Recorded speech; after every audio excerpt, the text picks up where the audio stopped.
फेफड़ों को सजावट की जरूरत नहीं है। फेफड़ों को दो ही चीजों से बचाना है, एक तो सिगरेट के धुएं से, इसका मतलब है नहीं बीड़ी का सिगरेट धुआं पी ले, हाँ ठीक है, दोनों से बचाना है। पॉल्यूशन से तो खैर बचाना ही बचाना है, क्योंकि इतना सारा टार आपको बीमार, बहुत बीमार करने के लिए काफी है। ठीक है, चलिए तो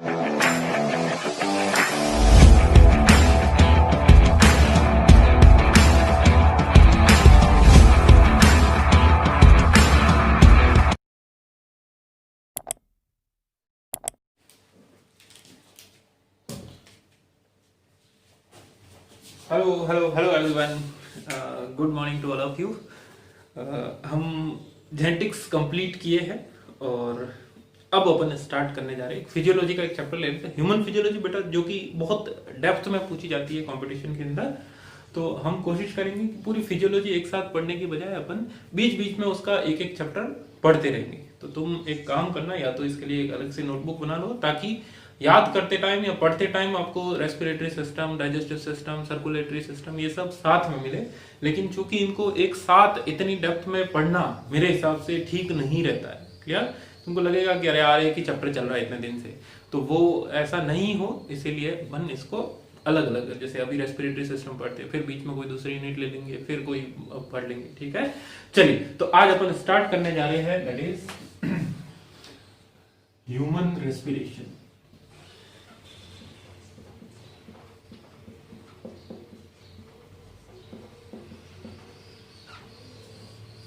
किसी का कल कमेंट था या कहीं किसी ग्रुप में क्वेश्चन आया था कि ह्यूमन रेस्पिरेशन और प्लांट रेस्पिरेशन अलग अलग होता है क्या? ठीक है, तो जो रेस्पिरेशन की प्रोसेस है वो एनिमल सेल और प्लांट सेल में ऑलमोस्ट सिमिलर। ठीक है, क्योंकि रेस्पिरेशन एक्चुअल वो नहीं है जो हम समझते हैं। जैसे अपन बोलते हैं कि gaseous exchange, gaseous exchange between lungs and environment, यही तो बोलते हैं अपन, या बॉडी एंड एनवायरमेंट, यही बोल सकते हैं अपन। तो ये सिंपल, ये पूरा रेस्पिरेशन नहीं है, इसको कॉमनली रेस्पिरेशन बोलते हैं, बट एक्चुअली ये प्रोसेस जो है that is simply a part of respiration, जिसको अपन बोल सकते हैं ब्रीदिंग, या फिर क्या बोलेंगे, वेंटिलेशन। ठीक है, तो ये तो धोखा हो गया तुम्हारे साथ। जूनियर क्लासेज में अब तक पढ़ा था कि यही रेस्पिरेशन है, सांस लेना सांस छोड़ना ही रेस्पिरेशन है, ये यही पढ़ा है, पर नहीं, ये रेस्पिरेशन का सिंपली एक प्रोसेस या स्टेप बोल सकते हैं। अब क्योंकि हमने जो ऑक्सीजन ली है उसका होगा क्या, उसका होगा एनर्जी प्रोडक्शन में काम आएगी, वो energy production by oxidation of food।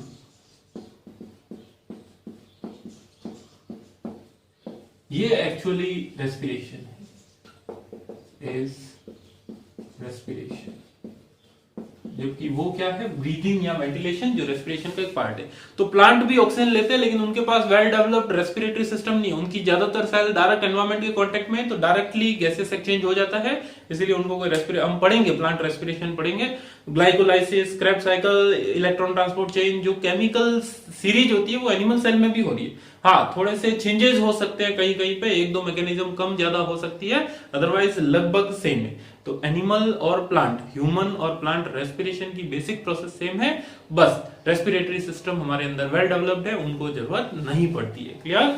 चलिए, अब ब्रीदिंग या वेंटिलेशन से हमने क्या किया, ऑक्सीजन अंदर ली, ठीक है, ऑक्सीजन टेकन इन, किसको दी जाएगी ये, सप्लाई टू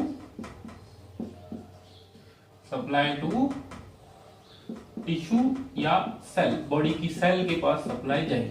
ठीक है, दूसरा CO2 रिलीज होगी, ठीक है, रिलीज्ड आउट, क्योंकि वो क्या होती है, हार्मफुल फॉर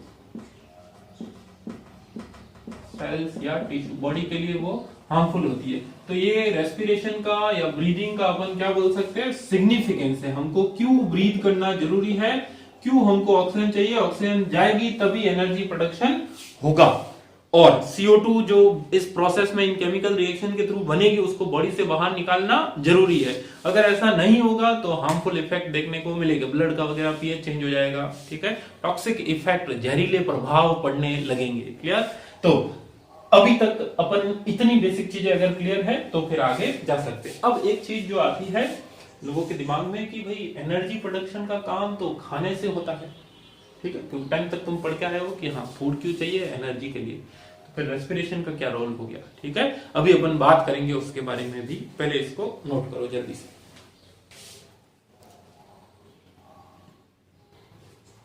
हाँ, तो अपन बात कर रहे थे कि किस तरीके से एनर्जी प्रोडक्शन का काम होता है। तो देखो इधर देखो, ये हमारी एलिमेंट्री कैनाल, ठीक है, जो हमारा डाइजेस्टिव सिस्टम है वो माउथ से लेकर एनस तक सब कुछ करो, ये हमारे बीच का कोई पार्ट है, स्टमक या स्मॉल इंटेस्टाइन, किसी का भी पार्ट। जो फूड के बड़े पार्टिकल आ रहे थे, समोसा नहीं है ये, ऐसा नहीं कि 3 कोने का दिख रहा समोसा लिख रहा, चलो मिर्ची बड़ा भी बना लेते हैं, ये मिर्ची लगी हुई है, मिर्ची निकाल के मिर्ची बड़ा खाने वाला आदमी मिर्ची बड़े का एंजॉय नहीं कर पाते। आम जैसा तो नहीं लग रहा है, ठीक है, चलिए। तो ये, और ये कचौरी नहीं है, फूली हुई कचौरी, हाँ ये इधर आया, तो अब इसका क्या होगा, डाइजेशन होगा, डाइजेशन होगा तो ये छोटे छोटे टुकड़ों में टूटेगा, एब्जॉर्बेबल फॉर्म में आ जाएगा। किसके अंदर आएगा, एब्जॉर्बेबल फॉर्म में आ जाएगा, मतलब इसको एब्जॉर्ब किया जा सकता है। तो इसके आसपास क्या है, ब्लड वेसल है, क्या है, एक सेकेंड, हमारी जो एलिमेंट्री कैनाल है इसके आसपास है ब्लड वेसल, आर्टरी, वीन्स वगैरह है, तो उनके अंदर एब्जॉर्ब कर लिया जाएगा, फूड का क्या हो जाएगा, एब्जॉर्प्शन। और ये आर्टरी या ब्लड जो है वो जाएगा टिश्यू के पास, तो टिश्यू इसमें से फूड को ले लेगा, ठीक है। इसी तरीके से ये आर्टरी या ब्लड आ कहां से रही थी, लंग से, कहां से आ रही थी, लंग से, तो जब लंग से आ रही होगी तो इसके अंदर ऑक्सीजन भी होगा, तो फूड भी टिश्यू ने लिया, ऑक्सीजन भी टिश्यू ने लिया, बदले में क्या छोड़ दिया, CO2 छोड़ दिया, और वापस जब ये लंग्स के पास जाएगा ब्लड तो CO2 वहां पर रिलीज हो जाएगी। तो कहने का मतलब फूड जो हम खा रहे हैं अल्टीमेटली उससे एनर्जी कहां से निकलती है, टिश्यू तक, तो टिश्यू तक फूड को लाने का काम कौन कर रहा है, ब्लड, ठीक है। तो ये डाइजेस्टिव सिस्टम, ये सर्कुलेटरी सिस्टम और ये रेस्पिरेटरी सिस्टम के अंदर आएगा। सारे सिस्टम कोऑर्डिनेटेड मैनर के अंदर काम कर रहे होते हैं। क्लियर? तो इतना बात, ये आसान बात थी, इसमें कोई मुश्किल बातें थी भी नहीं। अब आगे चलते रेस्पिरेशन की प्रोसेस में होता क्या है उसके बारे में बात कर लेते हैं।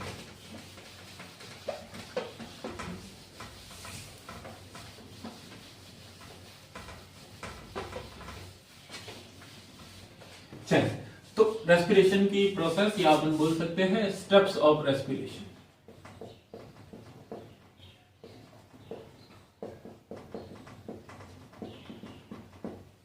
इधर देखो, ऑक्सीजन कहां पे प्रेजेंट है, एटमॉस्फेयर में, ऑक्सीजन इन एटमॉस्फेयर, ठीक है। वहां से ऑक्सीजन को क्या करना है, इनटेक करना है, इनटेक करने के बाद ऑक्सीजन कहां पर आ जाएगी, लंग्स में। इसको अपन क्या बोलते हैं, इंस्पिरेशन, क्या बोला जाता है, इंस्पिरेशन। अपटेक ऑफ ऑक्सीजन क्या बोला जाएगा, इंस्पिरेशन। अब लंग्स से ऑक्सीजन जाएगी कहां पर, लंग्स से ऑक्सीजन आएगी ब्लड, ठीक है, और ब्लड से ऑक्सीजन जाएगी टिश्यू के पास।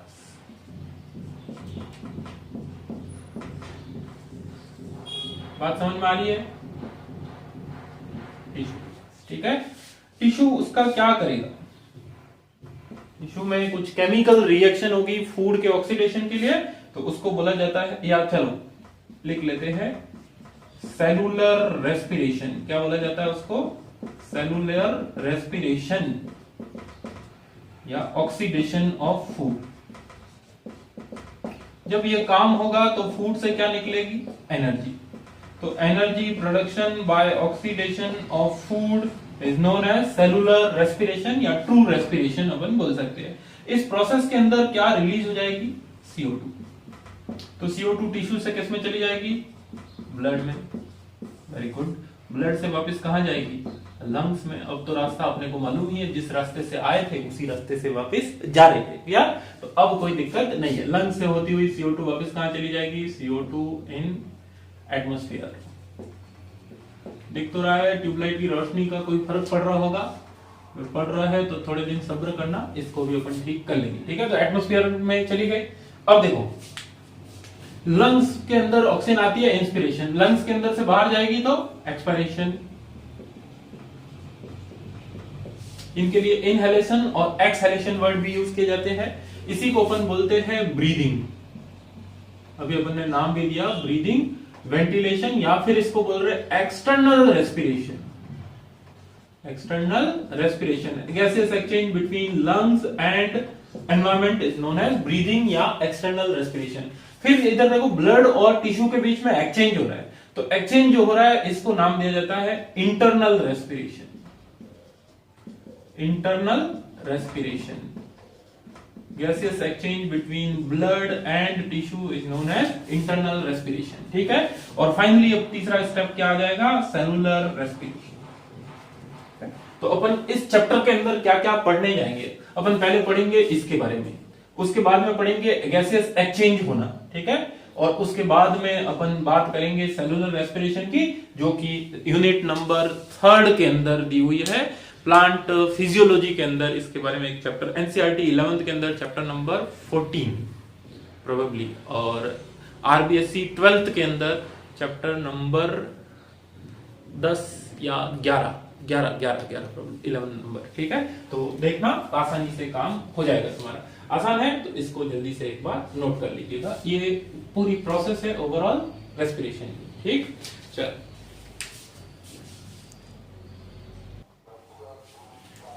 अब अपन बात कर रहे हैं कुछ रेस्पिरेटरी ऑर्गन के बारे में।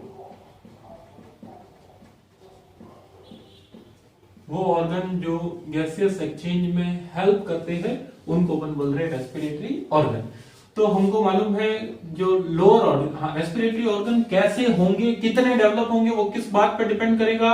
एक तो ऑर्गेनिज्म के हैबिटेट पे, वो कहां पे रहेगा। जैसे पानी में रह रहा है तो उसको लंग्स की जरूरत नहीं है, उसको गिल्स की जरूरत पड़ेगी। इसी तरीके से अगर लोअर ऑर्गेनिज्म में सिंपल उसका ऑर्गेनाइजेशन है, ज्यादा कॉम्प्लेक्स नहीं है, तो वो सिंपली अपनी बॉडी सरफेस से ही गैसेस को रिलीज कर देगा। बड़ा अच्छा चीज है, बॉडी सरफेस से गैसेस रिलीज हो रही, अपने होता अच्छा हुआ नहीं है। क्लियर? हाँ, चलिए, हैबिटेट उनके लिए अच्छा चीज है। ठीक है, उनके कोई फर्क नहीं पड़ता, कोई नहीं बोलेगा कि तूने भाई कहां क्यों गैस छोड़ दिया। हाँ, हैबिटेट। और दूसरा किस पे डिपेंड करता है? Level of organisation. मतलब वो कोई कॉम्प्लेक्स ऑर्गेनिज्म है, सिंपल ऑर्गेनिज्म है, उस पर डिपेंड करेगा। जैसे जो लोअर ऑर्गेनिज्म है, बॉडी सरफेस से ही गैसेस एक्सचेंज हो जाता है। किसके अंदर? स्पंज जो अपन ने पढ़े हैं, जिनको बोला जाता है पॉरीफेरा। इसी तरीके से सिलेंट्रेटा के मेंबर, उसके बाद में फ्लैटवर्म्स या प्लेटीहेल्मिन्थीज के ऑर्गेनिज्म। ये एनसीईआरटी के एग्जांपल है बेटा, इनको याद रखना। ठीक है, चलिए, और वापस से अपन एनिमल किंगडम पढ़ेंगे, वहां पे भी ये रिपीट होंगे। बॉडी सरफेस, दूसरा बॉडी सरफेस के अलावा बॉडी सरफेस जैसा ही स्किन। ठीक है, मॉइस्ट स्किन कौन कौन ऐसा करता है? एक तो अपन ने पढ़ा है अर्थवर्म, एनेलिडा, और एक तुम जानते हो मेंढक। उसकी नीचे की बॉडी पार्ट हमेशा कैसा होता है? गीला गीला। अगर मेंढक को कभी पकड़ा है तो पूरा एकदम गीला गीला सा महसूस होगा, ऐसा लगेगा कोई जेली वाला टॉफी मिल गया तो। हाँ, ठीक है, तो वो अर्थवर्म। और तीसरी चीज बॉडी सरफेस, स्किन, और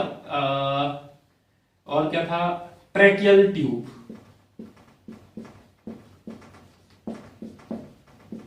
ट्रैकियल ट्यूब। ठीक है, तो ये किसके अंदर अपन ने देखा था? 11th क्लास के अंदर अपन ने पढ़ा है, इंसेक्ट के अंदर या कॉकरोच के अंदर। कॉकरोच। ठीक है, नेक्स्ट गिल्स। गिल्स हमको सब जानते हैं, मछलियों के अंदर गिल्स होते हैं, सब पढ़ा है बचपन में। ठीक है, फिश, उसके अलावा पानी में रहने वाले मॉलस्क, इसी तरीके से पानी में रहने वाले ऑर्थ्रोपोडा, एक्वेटिक ऑर्थ्रोपोडा, किसी का नाम बता सकते हो एक्वेटिक ऑर्थ्रोपोडा का? झींगा मछली जिसको बोलते हैं, वो मछली नहीं है, वो ऑर्थ्रोपोडा का मेंबर है। इसी तरीके से केकड़ा, क्रस्टेशियन जो होते हैं वो पानी में रह रहे हैं। नेक्स्ट लंग्स, लंग्स हमको मालूम है, रेप्टाइल्स, नाग देवता, ठीक है, रेप्टाइल्स और बर्ड्स और मैमल्स, इन सब में मिलाकर तो ये इतने सारे रेस्पिरेटरी ऑर्गन याद रखना ही रखना है। एनसीईआरटी ने इनको लिखा है इसलिए याद रखना पड़ेगा, ठीक है। चलो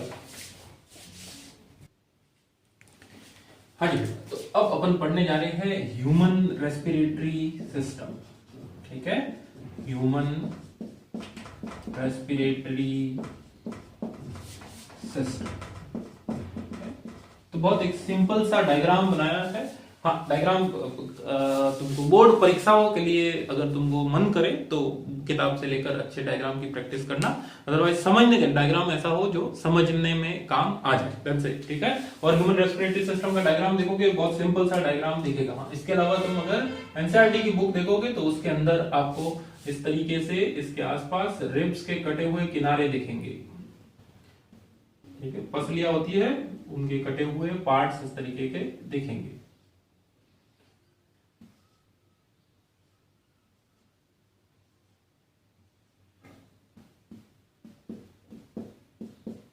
ऐसा नहीं कि फेफड़ों के चारों तरफ सजावट की हुई है, फेफड़ों को सजावट की जरूरत नहीं है। फेफड़ों को दो ही चीजों से बचाना है, एक तो सिगरेट के धुएं से, इसका मतलब है नहीं बीड़ी का सिगरेट धुआं पी ले, हाँ ठीक है, दोनों से बचाना है। पॉल्यूशन से तो खैर बचाना ही बचाना है, क्योंकि इतना सारा टार आपको बीमार, बहुत बीमार करने के लिए काफी है, ठीक है। चलिए, तो बचाना है, दूसरा बचाना है कोरोना वायरस से। तो हाँ, ध्यान रखो, काम धीरे धीरे ठीक हो जाएगा, नहीं चिंता मत करो। हाँ, अब देखो, ये हमारे पास ह्यूमन रेस्पिरेटरी सिस्टम है। इसके अंदर बिगिनिंग होती है सबसे पहले नाक से, ये तो पता ही है। पहला सबसे पहले क्या हो जाएगा, एक्सटर्नल नेयर्स, जिनको अपन क्या बोलते हैं, नॉस्ट्रिल्स भी बोलते हैं। नॉस्ट्रिल ओपन होगा किसके अंदर, नेजल चैम्बर के अंदर। किसके अंदर, नेजल चैम्बर। और इस नेजल चैम्बर का स्टार्टिंग वाला पार्ट होता है उसको बोला जाता है वेस्टिब्यूल, ठीक है। चलिए, उसके बाद दूसरे पार्ट और भी है, वो भी अपन बात करेंगे। उसके बाद में यहाँ पर ये जो कॉमन पार्ट आ रहा है, यहाँ डाइजेस्टिव सिस्टम, ये दिख रहा है तुमको, होठ दिख तो रहा है, दिख रहा है सर, यही दिख रहा है। और ये डाइजेस्टिव सिस्टम और रेस्पिरेटरी सिस्टम का कॉमन पार्ट हो जाता है, जिसको अपन क्या बोलते हैं, नेजोफेरिंक्स। नेजोफेरिंक्स, ठीक है। नेजोफेरिंक्स सीधी ओपन होती है किसके अंदर, ट्रैकिया रीजन में। कहां पर ओपन होती है, ट्रैकिया में ओपन होती है, किसके थ्रू, लैरिंग्स रीजन के थ्रू। तो ये जो अपने को ट्रायंगुलर बॉक्स दिख रहा है, दैट इज लैरिंग्स। और हम जानते हैं कि लैरिंग्स के अंदर दो ओपनिंग होती है, एक खुलेगा डाइजेस्टिव सिस्टम में, एक खुलेगा रेस्पिरेटरी सिस्टम में। मतलब एक फूड पाइप में खुलेगा, एक विंड पाइप में खुलेगा। तो फूड विंड पाइप में नहीं चला जाए, उसको रोकने के लिए यहां पर एक स्ट्रक्चर दिख रही है, इसको बोला जाता है एपिग्लोटिस। Epiglottis, clear.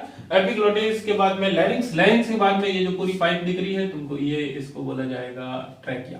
क्या बोलेंगे, ट्रैकिया। और ट्रैकिया के अंदर कुछ स्ट्रक्चर दिख रहे, इनको बोला जाता है सी रिंग, जो कैसी होती है, इनकम्प्लीट रिंग होती है, कार्टिलेज से बनी हुई। क्योंकि जब हवा बाहर निकलेगी तो पिछकना नहीं चाहिए, ठीक है। जैसे गुब्बारे में से हवा निकलते हैं तो पिछक जाता है, ऐसे कैसे हमारा पूरा जो रेस्पिरेटरी ट्रैक्ट है वो पिछकना नहीं चाहिए, कोलैप्स नहीं करना चाहिए, उसके लिए यहाँ पे प्रेजेंट है सी रिंग। ट्रैकिया जो है आगे चलकर डिवाइड हो रहा है ब्रांचेस के अंदर, लेफ्ट और राइट ब्रांच के अंदर। तो इसको नाम दिया जाता है ब्रोंकस। क्या बोलेंगे, ब्रोंकस। और इसी को बोला जाता है प्राइमरी ब्रोंकस या प्राइमरी ब्रोंकाई। सिंगल है तो ब्रोंकस, बहुत सारे हैं तो ब्रोंकाई, प्लूरल है ब्रोंकाई। अब प्राइमरी ब्रोंकाई फिर खुलेगा, secondary bronchi, secondary bronchi, tertiary bronchi, tertiary bronchi के आगे छोटे छोटे ट्यूब्स निकलेंगे और फाइन ट्यूब निकलेंगे, उनको बुलाया जाएगा ब्रोंकियोल। ब्रोंकियोल फिर रेस्पिरेटरी ब्रोंकियोल और उनके साथ में जुड़ी हुई होगी एल्वियोली। फाइनली उनके साथ में क्या जुड़ी हुई है? एल्वियोली।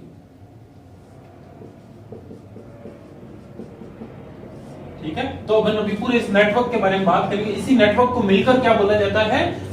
बोला जाएगा लंग्स बोला जाएगा। लंग्स अपने आप में कोई ज्यादा खास स्ट्रक्चर नहीं है, यही ब्रोंकाई, ब्रोंकियोल और एल्वियोली का पूरा जो नेटवर्क बनता है, तगड़ा सा नेटवर्क अंदर, उस पूरे नेटवर्क को अपन क्या बोलते हैं? लंग्स बोलते हैं। क्लियर?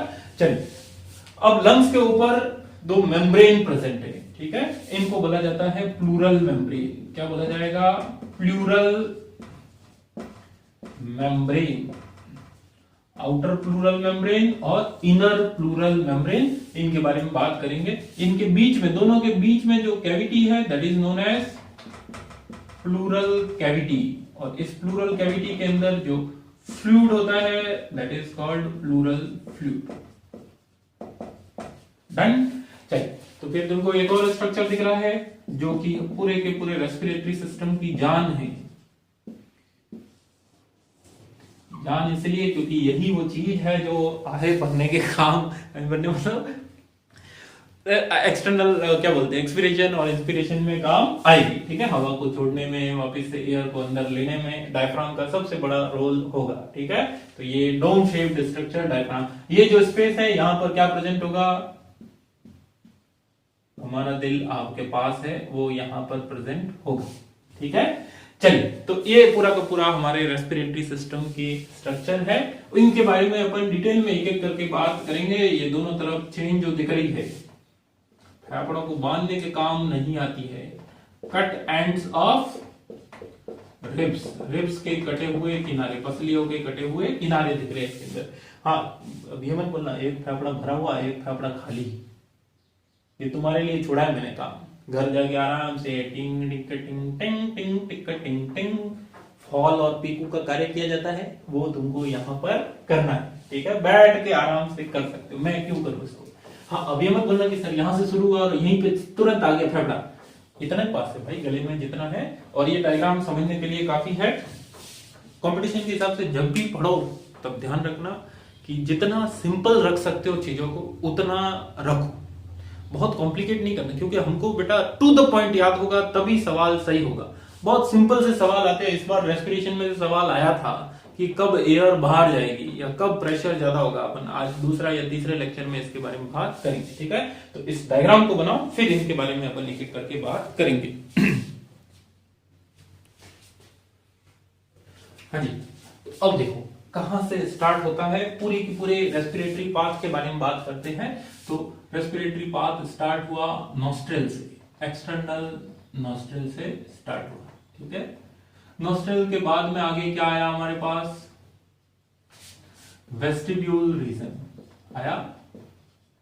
वेस्टिब्यूल के आगे इंटरनल नॉस्ट्रल आते हैं, जिनको इंटरनल नेयर भी बोलते हैं। ठीक है,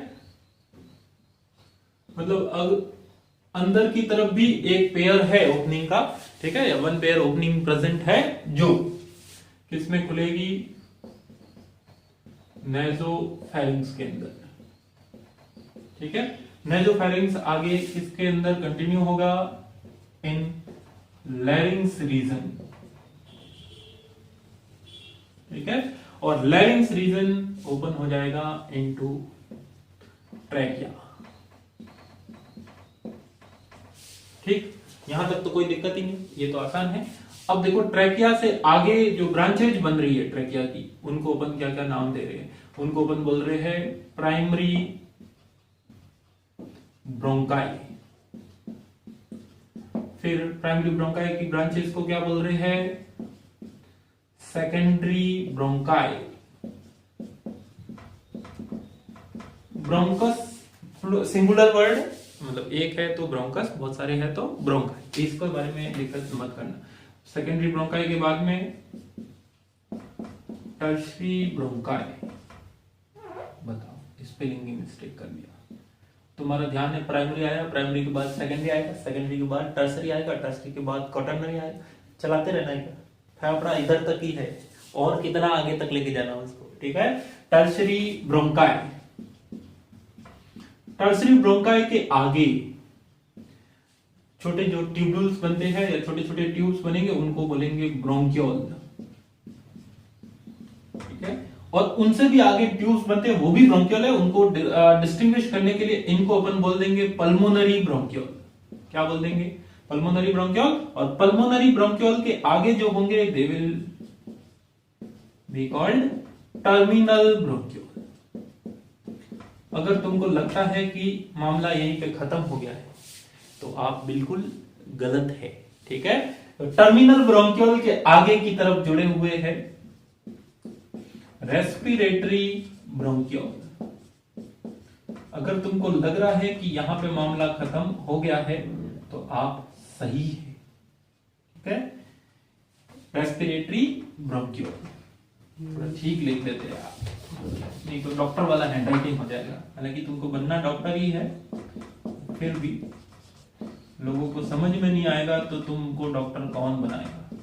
वो तो डॉक्टर बनने के बाद समझ नहीं आएगा तो चलेगा। रेस्पिरेटरी ब्रोंक्यूल, और रेस्पिरेटरी ब्रोंक्यूल के साथ में आगे जुड़ी हुई है एल्वियोली, ठीक है। आसान है। Primary, secondary, tertiary, pulmonary bronchiole, terminal bronchiole, respiratory bronchiole, alveoli. Done. इनके बीच में भी कुछ कुछ हो। तो यहां तक अपन ने बात कर ली है, तो इनके बीच में भी कुछ होगा, अभी अपन बात करेंगे, ठीक है। बीच में थोड़ा सा डिस्टरबेंस आ गया था, उसकी वजह से वो बात रुक गई थी। अब देखो, ये जो रास्ता है इसको अपन 2-3 टर्म्स दिए जाते हैं। पहली चीज तो 2 टर्म है, ध्यान रखना। प्राइमरी ब्रोंकाई और उसकी ब्रांचेस, उनसे मिलकर बनता है ब्रोंकियल ट्री। क्या बोला जाता है? Bronchial tree. क्लियर? और दूसरा जो रेस्पिरेटरी ब्रोंक्यूल और उसकी ब्रांचेस आगे एल्वियोली तक, उनसे मिलकर बनता है respiratory tree. Primary bronchiole and its branches.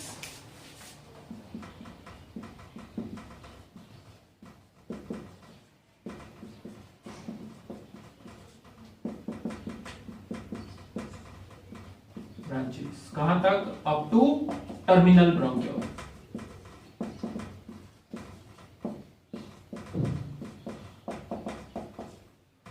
To terminal bronchiole, ठीक है। जबकि रेस्पिरेटरी ट्री के अंदर कौन आ जाएगा? Respiratory bronchiole and its branches. तुमको लगेगा रेस्पिरेटरी ब्रोंक्यूल की तो कोई ब्रांच है ही नहीं, अभी अपन बात करेंगे। Respiratory bronchiole and its branches, ठीक है। चलिए अब देखो आगे अपन बढ़ते हैं। तो इस पूरे पैसेज को, जो रेस्पिरेटरी पाथ है, इसको 2 पार्ट के अंदर डिवाइड किया गया है। एक्सटर्नल नॉस्ट्रिल से लेकर टर्मिनल ब्रोंक्यूल तक, ठीक है। इस पार्ट को बोला जाता है कंडक्शन पाथ। क्या बोलेंगे? कंडक्शन पाथ, ठीक है। तो कंडक्शन पाथ क्या काम कर रहा है? कंडक्शन पाथ एयर को अंदर की तरफ ला रहा है। पहला चीज एयर ट्रांसपोर्ट एंड प्यूरिफिकेशन। इस पूरे रास्ते के अंदर एयर के अंदर अगर कोई डस्ट पार्टिकल या इंप्योरिटीज प्रेजेंट है तो वो अंदर की तरफ आ जाएगी। तो कंडक्शन पाथ का पहला काम एयर को ट्रांसपोर्ट करके लंग्स तक लाना, फिर प्यूरिफाई। दूसरा, उस एयर को ह्यूमिडिफाई करेगा, या humidification and bring it on body temperature. तुमने कभी सर्दियों में सांस ली तो तुमको ऐसा लगेगा कि फेफड़ा ठंडा हुआ, अंदर की तरफ ठंडक महसूस होती है क्या? नहीं होती है, ठीक है। तो ज्यादा ज्यादा यहीं तक नाक ठंडा होता है, फेफड़ा ठंडा नहीं होता है, ठीक है। क्योंकि वो वहां तक जाते जाते क्या हो जाएगी? बॉडी टेम्परेचर पर आ जाएगी। ऐसे तो गर्मियों में सांस लू तो अंदर सब कुछ जल जाना चाहिए, वायरस भी जल जाना चाहिए, नहीं जलता है, ठीक है। ऐसा नहीं होता है क्योंकि वो बॉडी टेम्परेचर जो 37 डिग्री के आसपास रहता है वहां तक पहुंच जाती है। क्लियर? चलिए, 37 आइडल है, उसके कोई ज्यादा चेंजेस नहीं होंगे, ठीक है। तो पहला रास्ता, पहला पाथ कौन सा है? Conduction path. दूसरा part that is exchange part.